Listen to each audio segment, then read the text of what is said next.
Boa tarde a todos, bem-vindos a mais um programa Universo Maçônico. Hoje, dia do músico, dia 22 de novembro. Então, nada mais propício do que falarmos um pouco sobre música da maçonaria. Então, nós vamos passar por alguns momentos, vamos falar sobre as músicas, o porquê que dentro de uma sessão maçônica temos músicas, vamos falar sobre músicos maçons do exterior, músicos maçons do Brasil, e depois vamos focar aqui um pouquinho em Curitiba. Para isso, eu trouxe aqui meu irmão, Nelson Alves Bucher Jr., sociólogo, especialista em música, conhece muito do assunto. Seja bem-vindo, meu irmão. Muito obrigado, meu irmão. Antes de mais nada, um fraterno abraço a todos os rádio ouvintes e vídeo ouvintes. É uma satisfação e uma honra muito grande estar aqui para que a gente possa ter essa troca profícua, harmônica e musical junto a você, meu irmão Álvaro, irmão Hamilton, e a todos vocês que de uma forma ou de outra nos assistem, e que a gente possa harmoniosamente celebrar esse dia tão importante e celebrar esse dia com a música na maçonaria. Olha aí, Hamilton, você viu que até a voz do locutor ele já tem. Ficamos para trás já nessa, né? Já ficamos para trás aqui. E já vamos dizer para os ouvintes aqui que o nosso irmão Nelson, ele fala muito, ele conhece muito e ele gosta de falar. Então, se a gente ficar muito quieto aqui, né, Nelson? Você pode ficar à vontade aí, né? Como diz a astrologia, é culpa do meu Mercúrio em Aquário. Eu sempre uso isso, né? Mas é porque... mas eu não acredito muito. E vamos falando. Vamos lá, então. Vamos começar com loja, música nas lojas. Então, quando a gente fala em música, né? A gente sempre pensa, quando fala da nossa questão maçônica, né? Nós temos na maçonaria a própria harmonia, né? A harmonia é quando ela está nos escritos anteriores, lá, mais antigos maçônicos, sempre nos remete não só à questão da harmonia dentro de loja, todos os princípios maçônicos, mas ela está muito ligada à questão própria da música.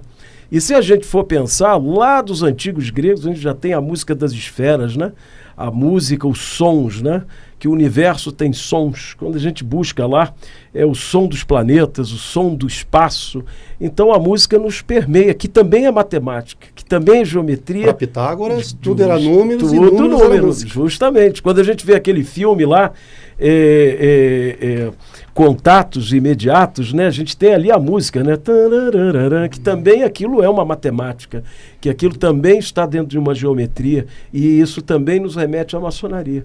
Então, falar de música, músicos, né, que são esses diapasões, digamos assim, cósmicos, né, esses universos inspiradores que são veículos, né, de eco de toda esta vibração cósmica dentro dos seus seres, dentro de seu universo, trazendo para a sociedade, para a maçonaria, para o mundo que o cerca, todo esse universo da beleza da música, que tem os aspectos da tradição, que tem os aspectos da vanguarda, que tem os aspectos também de transformação social, oriundo com toda a história maçônica de vanguarda, em luta pela fraternidade, pela liberdade, pela igualdade, e aí a gente começa já a cair, né, em algumas situações muito interessantes quando a gente fala da questão da harmonia.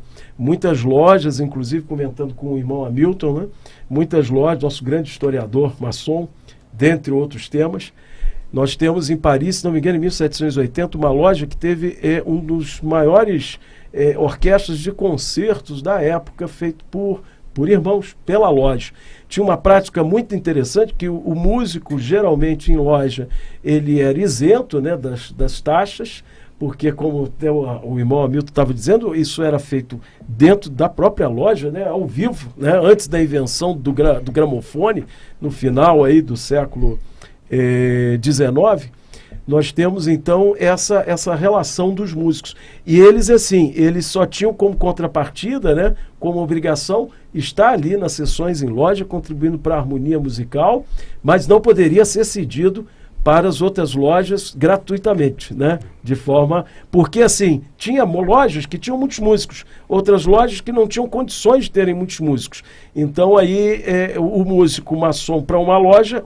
Tudo bem, ele não tinha custos, mas ele tinha que prestar esse trabalho como uma forma de troca, mas quando outra loja o requisitava, essa loja deveria remunerá-lo como músico. E aí a gente entra já caminhando na história, antes de falar dos grandes nomes, lá fora do estrangeiro e aqui do Brasil, a gente vê também uma relação sempre um pouco dual, né? Sempre paradoxal, sempre polarizada, no sentido de dois caminhos, né? nós sabemos, né, que os músicos, né, os musicistas, é um trabalho sempre muito complicado, em todas as épocas, né? A gente vê a história da música, dos mecenas, sempre nessa questão. Então, a fraternidade maçônica, pelos seus valores, ela vai estar sendo muito, muito significativa para os músicos. A gente já vai falar um pouquinho rapidamente disso quando a gente falar um pouco do jazz e do samba, né? Mas na própria Europa, no próprio mundo anglo-saxão e até no mundo da América Latina, até rapidamente, falando de América Latina, tem 2 países importantes nisso. Cuba foi descoberto há pouco tempo, é uma peça maçônica, uma sessão maçônica inteira musicada. Então foi até um artigo recente que foi feito sobre Cuba nisso, ou seja, o papel da maçonaria lá no século XIX, a relação com a independência e depois com os valores maçônicos, e descoberto há pouco tempo partituras de rituais maçônicos, como as missas em latim, as músicas sacras, feitas por compositores cubanos e também isso presente na maçonaria da Venezuela. Mas isso é assunto para talvez um outro momento, né? Então nós temos essa relação do músico, onde uma fraternidade os acolhe, onde estão mudando de cidades, nós temos isso ocorrendo, né? Irmãos, e ajudando a toda a sua carreira musical, como gênios que são, né? E ao mesmo tempo a própria questão dos valores maçônicos em suas músicas. E aí me lembra do jazz, né? São tantos os cantores de jazz, né? O Duke Ellington, Count Basie, Dizzy Gillespie, Dizzy Gillespie, nós temos também Louis Armstrong, nós temos vários cantores, e aí a gente já entra, né, na própria história da maçonaria americana, da Prince Hall, até o irmão Hamilton pode falar um pouquinho dessa relação, que também é uma relação dentro de uma questão social dos Estados Unidos, né, onde a gente tem essas lojas, e ali o círculo de apoio é muito grande. Então, dando sequência, né, nisso, se o irmão quiser falar alguma coisa sobre a Prince Hall, ou continuarmos aí aprofundando nessa questão do jazz. Eu gosto de tocar o jazz porque é um ponto que me chamou muita atenção nas minhas pesquisas, né, que nós temos muitos músicos clássicos, né, que são muito citados. A gente vai falar um pouquinho de Haydn, Sibelius, né, que compôs os 8 hinos maçônicos, 8 infinito, Sibelius, né, luterano, contrito, que foi muito importante no processo aí da independência da Finlândia. É particularmente um compositor que eu gosto muito, né, irmão nosso.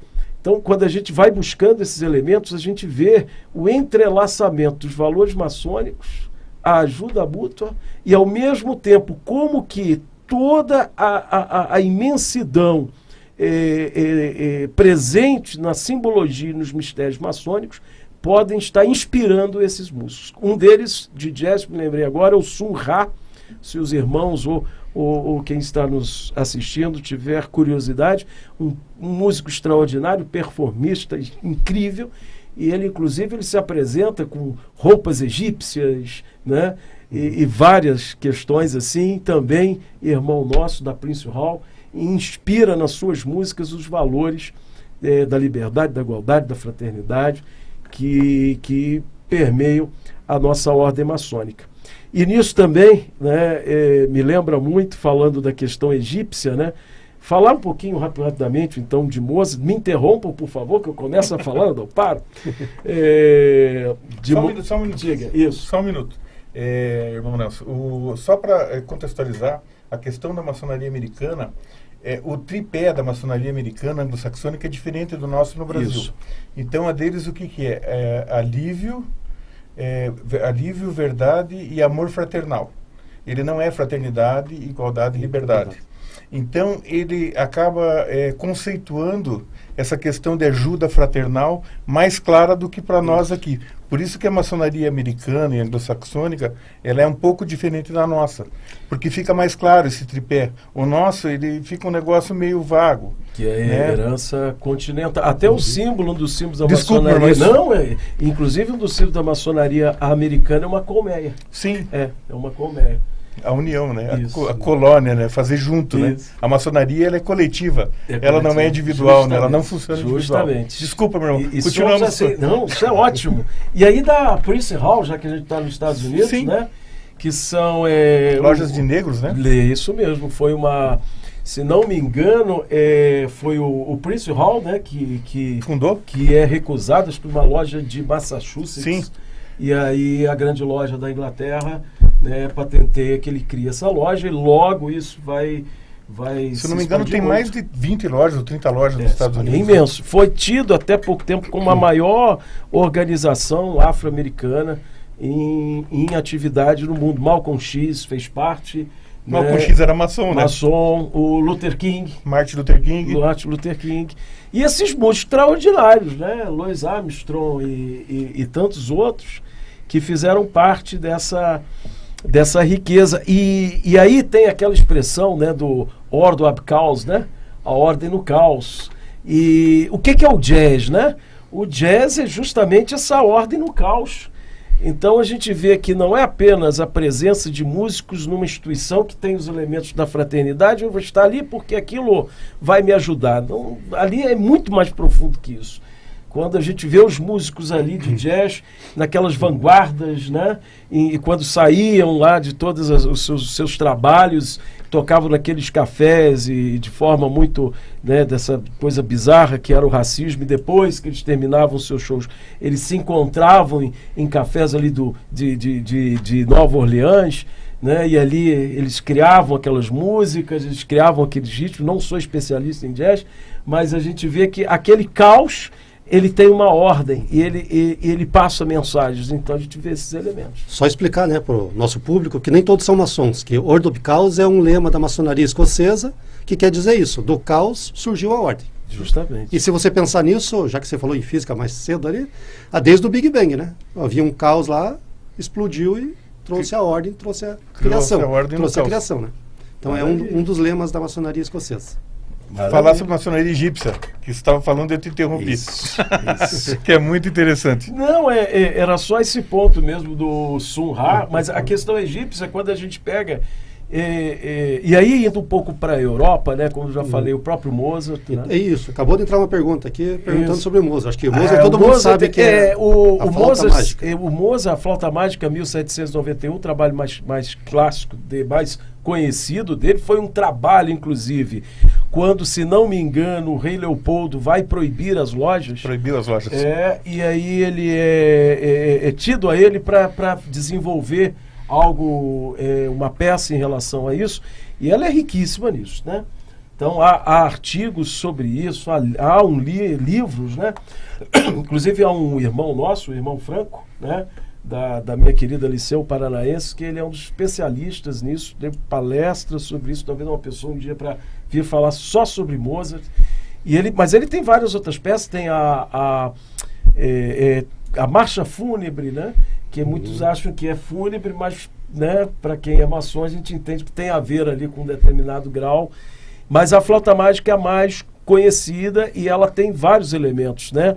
As três fadas, a luz que vence as trevas, a rainha da noite, Ísis e Osíris, né? Muito fortemente, até tem uma área belíssima, que é de baixo, né? O Ísis, Osíris, é belíssimo isso. E recomendo quem nunca assistiu a Flauta Mágica, assista e escute.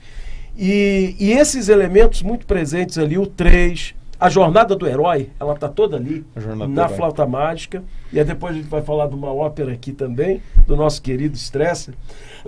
E aí, quando a gente pega a questão de Mozart, então estava falando lá de músicos, né? O Haydn, que são maçons, Sibelius, na Europa. E aí se discute até o que é música maçônica, ou músicos maçônicos e música iniciática, porque quando a gente pega dois nomes, que muitos acham que foram maçons, mas não é comprovado, que é o Erik Satie, né, que era ligado comprovadamente a um segmento de uma ordem Rosa Cruz à época, e também o Debussy, né? Tem músicas que não são maçons, mas são músicas iniciáticas, né? Com as suas melodias, com seus pontos e contrapontos, né? Então isso também é importante. Também teve esses músicos e mulheres também, né? nós não podemos esquecer de um ícone, falando um pouco lá dos Estados Unidos, de toda essa questão da história dos afro-americanos. Nós temos uma figura maravilhosa que é a Josephine Baker. Josephine Baker, que foi, inclusive, ela é um ícone da década de 20, uma época extremamente revolucionária nos costumes, de Berlim, da década de 20. Aliás, muitos cantores e músicos de jazz negros americanos saíam dos Estados Unidos, iam tocar em Berlim, porque ali não havia discriminação, na década de 20, depois a gente vê como que é o orar e vigiar é importante, né? Logo, alguns tempos depois, a gente cai no que ocorreu. Mas Berlim, na década de 20, era extraordinário. França também. Então, Josephine Baker, ela é da década de 60. Ela vai ser... Década de 60, perdão. Ela vai ser filiada, até eu anotei aqui, da loja Nova Jerusalém, da grande loja feminina de França. Então, ela tem um trabalho fantástico na Segunda Grande Guerra, com os valores maçônicos. Ela é uma lutadora, inclusive, ela adota 12 crianças, ela é viúva de se casa, depois ela tem vários casamentos, mas ela adota 12 crianças de etnias totalmente diferentes. Então ela tem essa visão muito forte e foi um nome importante, né? Então, estava de Mozart, Haydn, Sibelius. E podemos cair um pouquinho falando da ópera. Da ópera tem um outro compositor também que eu acho importante, que faz um paralelo com a flauta mágica, que é o nosso grande Giacomo Puccini. Grande Giacomo Puccini, que compôs Tosca, Madame Butterfly, e Trítico Puccini, que tem lá O mio Babino Caro, que já foi tema de comerciais. Mas a última ópera dele, que é de 1926, que é Turandot, aonde tem a famosa área Nessun Dorma, né? Nessun Dorma, Nessun Dorma, que é conhecidíssima. Puccini também foi ligado à ordem maçônica, e ele morre antes de terminar sua última ópera, obviamente, que é Turandot, e quem assume é um dos pupilos dele, discípulos dele, que também era um maçom do grau 31, que era o Alfano, que termina essa ópera. E quando a gente pega a história, eu recomendo até aos que nos estão assistindo, que pegue ali a história do Turandot e pegue a história da flauta mágica, relações ali muito profundas, né, entre o Tamino e o Calaf. Os dois são príncipes, né? As 3 perguntas da princesa Turandot, a relação da princesa Turandot com a rainha da noite, e as 2 histórias elas têm elementos atemporais, apesar que Turandot ela aparenta que ocorre numa relação ali de uma cultura oriental chinesa, mas ela tem outros elementos, como a própria história da flauta mágica, são atemporalidades, porque a jornada do herói ela é atemporal. Então as 3 fadas, são vários elementos que estão ali, maçônicos, simbólicos, tanto na partitura da ópera Turandot de Puccini, quanto da ópera A Flauta Mágica de Mozart. Uma 1791, a outra 1996, que aí vai inspirar a ópera, como diz Stendhal, né? É a forma privilegiada de exprimir paixões, é uma paixão na minha vida, a ópera. Nós tivemos aqui a primeira ópera, né, no Paraná, de 1912, que é a ópera Sidéria, do Augusto Stress. Quer falar alguma coisa, meu irmão Hamilton? Pode falar, professor. Não, eu só ia falar que nós temos aqui um colega nosso aqui, o Hélio, da CPA, se estiver nos assistindo, ele é igual ao Nelson, assim, ele engata a primeira e vai embora, né? Mas é ótimo isso, né? Isso é Exato. ótimo. Na realidade, a Sidéria, o Nelson, o Nelson, ele é doutor nisso, com certeza. Se tem uma autoridade para falar sobre Sidéria, hoje, no Paraná, ele acredito que, de verdade, ele defendeu uma tese de doutorado, né? Mestrado nisso, então... quem sou eu para falar? Eu falo um pouco só sobre Sidéria. A Sidéria ela é um romance que se passou na Revolução Federalista, fala sobre isso, né? Mas o Nelson vai poder explicar melhor ela, falar sobre Augusto Stresser, Jaime Balão, Léo Kessler, né? São três grandes maçons aqui. A ópera de 1912, que foi um ano muito simbólico, 12, não é à toa, né? Os 12 compassos muito presentes em Turandot também, e na Falstaff de Verdi, né? E Mahler também usava, Mahler sim, outro maçom, Gustavo Mahler, que é maravilhoso. E a ópera, ela sempre foi um elemento muito radical, né? Quando você pega a Traviata de Verdi, por exemplo, você tem lá um choque ao colocar uma cortesã como protagonista em roupas da época. Porque hoje é uma visão que a ópera é uma coisa muito elitista. Pelo contrário, a ópera era muito revolucionária. A prova disso, Wagner foi fundamental lá para a unificação alemã, Verdi também e tantos outros, né? A ópera foi isso.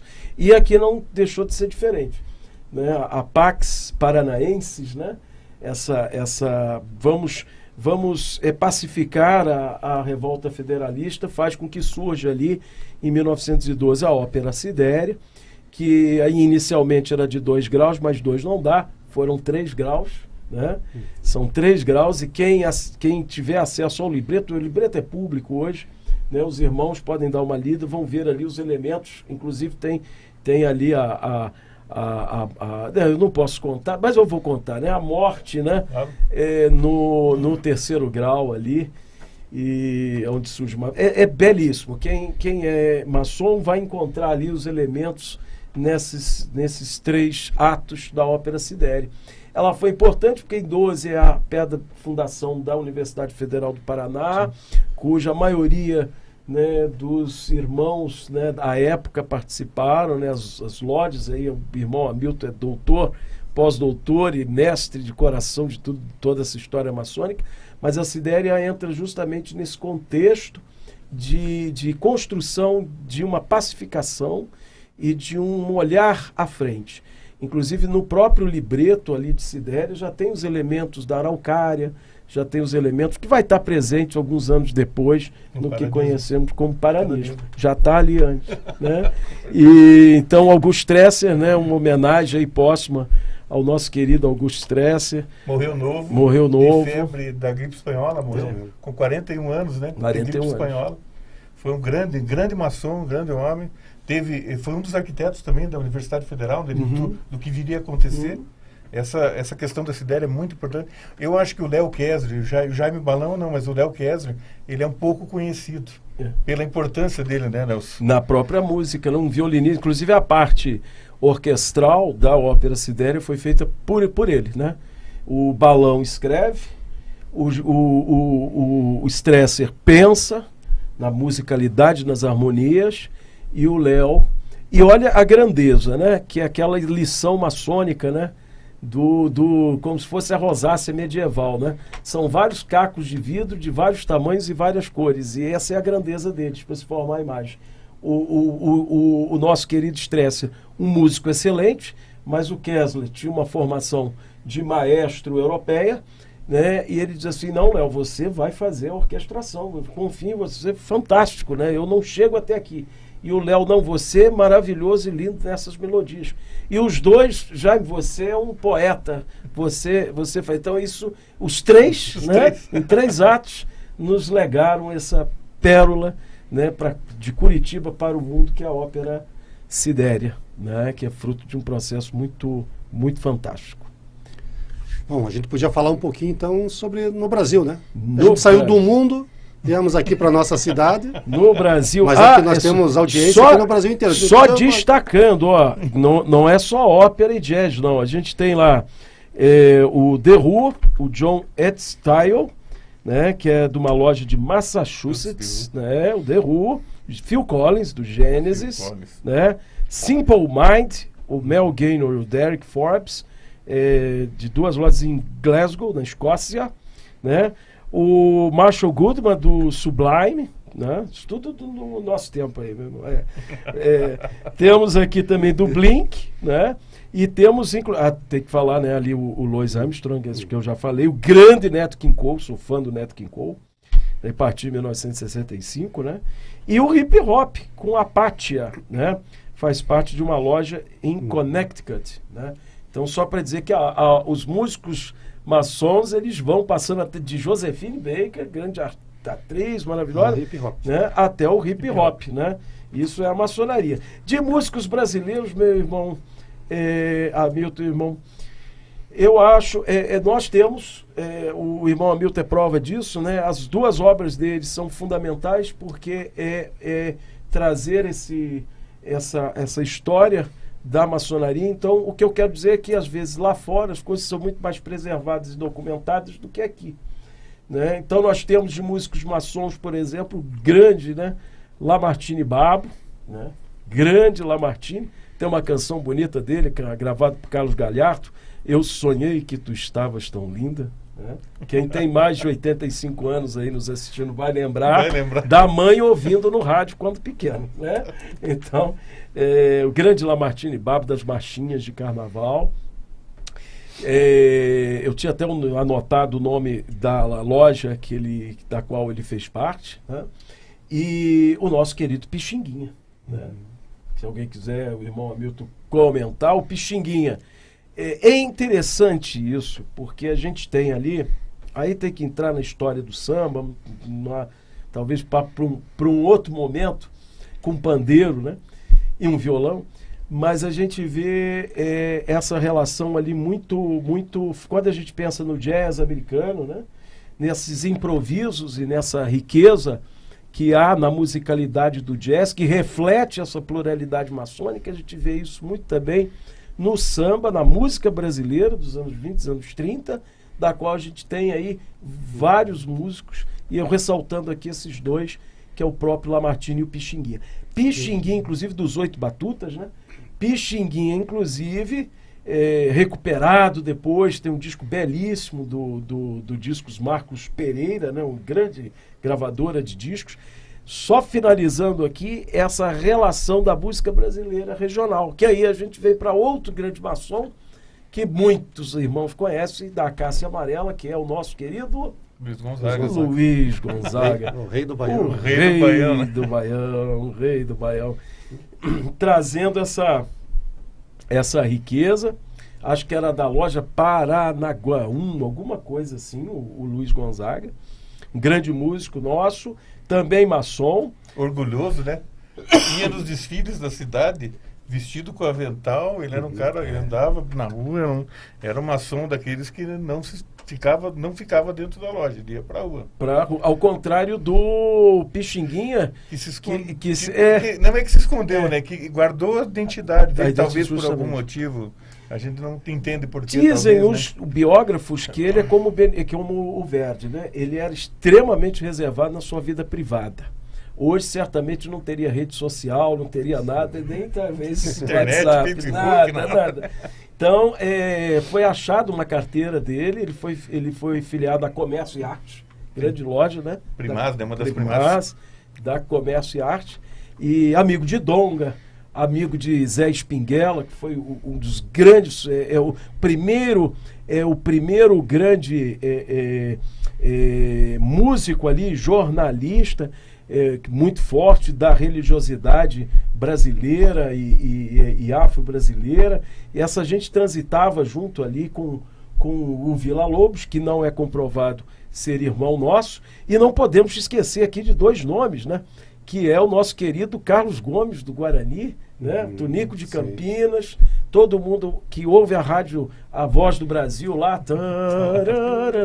sento na força indômita, isso é muito bonito, e do nosso querido e extraordinário e fantástico Tunico de Campinas, que é o Carlos Gomes, estudou com uma bolsa, né, de Dom Pedro, e falando em Dom Pedro, não o segundo e agora o primeiro, nosso grande Dom Pedro I, também maçom músico, né? Compôs o nosso hino da independência. As primeiras óperas dele ele fez com 18 anos. Justamente. Sim, ele era músico mesmo. Músico mesmo. Herdou do pai dele, Dom João VI era músico, Dom João IV também. Justamente. Todos.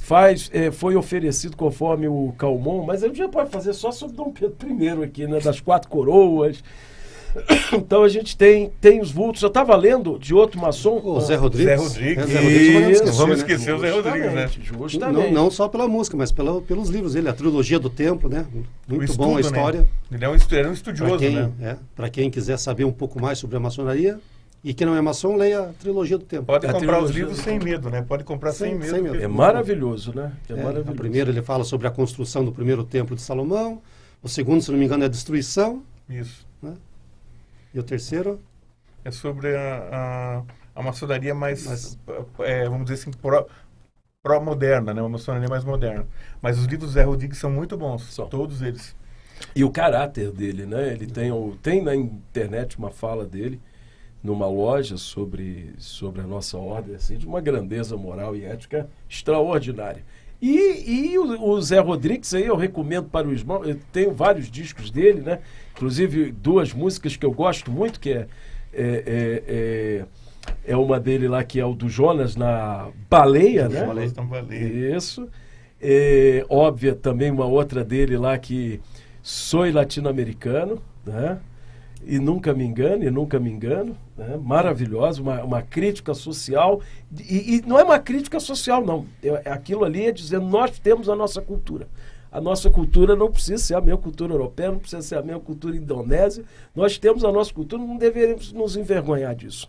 E isso não quer dizer que somos melhores ou piores do que os outros. Nós somos nesse caleidoscópio fantástico, né? Então eu tenho uma admiração imensa, né, pelo nosso saudoso irmão Zé Rodrigues, grande compositor, né, passeando de Zeppelin. Certamente ele está agora, né, passeando no Zeppelin. O nosso grande diplomata, o nosso grande querido poetinha, que é o Vinícius de Moraes. Vinícius de Moraes. Nosso grande Vinícius de Moraes. Tem histórias, se for falar de Vinícius aqui, aí vai longe. Mas foi o grande Vinícius de Moraes, né? Ele foi o grande Vinícius de Moraes. Grande Vinícius. O Ernê Cordovil, que fez os... Ernê Cordovil. Né? Ele fez as músicas lá dos times do Rio de Janeiro, acho que, se não me engano, a maioria dos hinos dos times foi ele que fez. E a gente pega, voltando até a questão do próprio Vinícius, né? A gente tem a tradução dele de biografias importantes de iluministas, como o Talleyrand. Ele era estudioso também, né? Maravilhoso. Ele era um intelectual, não era só músico, né? Maravilhoso. Dos músicos aqui, a gente tem o viúvo hoje da Rita Lee, que é o Roberto de Carvalho. Há alguns outros que se aventam, né? E compositores também, como o Davi Nácia, né? Que não foi demonstrado, não tem como se comprovar ainda, tem que ser feito, tem que ter um irmão Hamilton, né? Só para mexer com essas coisas, para trazer isso para nós, né? E não posso deixar de falar aqui do grande Luiz Vieira, né? Grande compositor, né? do Menino Passarinho, né? E outras grandes composições, inclusive cantadas pelo nosso grande saudoso Taiguara. Então o Luiz Vieira é um grande compositor da música brasileira, que é também saudoso irmão nosso que está hoje no Oriente Eterno. Nós temos que entender assim, vamos voltar um pouquinho para contextualizar uma coisa. As sessões maçônicas, elas têm uma harmonia, musicalidade, como o irmão Nelson explicou desde no começo das falas dele, ele estava nos explicando sobre isso. Mas isso antes da virada do século XX, não existia eletricidade. Então, é isso que nós estamos falando. As lojas elas tinham essa música, vamos dizer, essa trilha sonora, mas ela era apresentada como irmãos de verdade. Hoje existe música eletrônica e tal, mas naquela época não.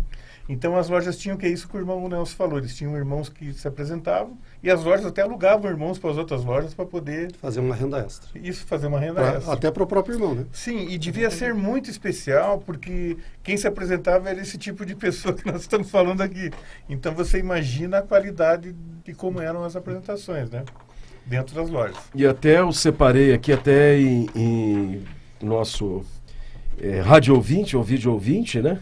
Que nos perguntou sobre Mozart, uma parte aqui da flauta mágica. Glória a vós, iniciados.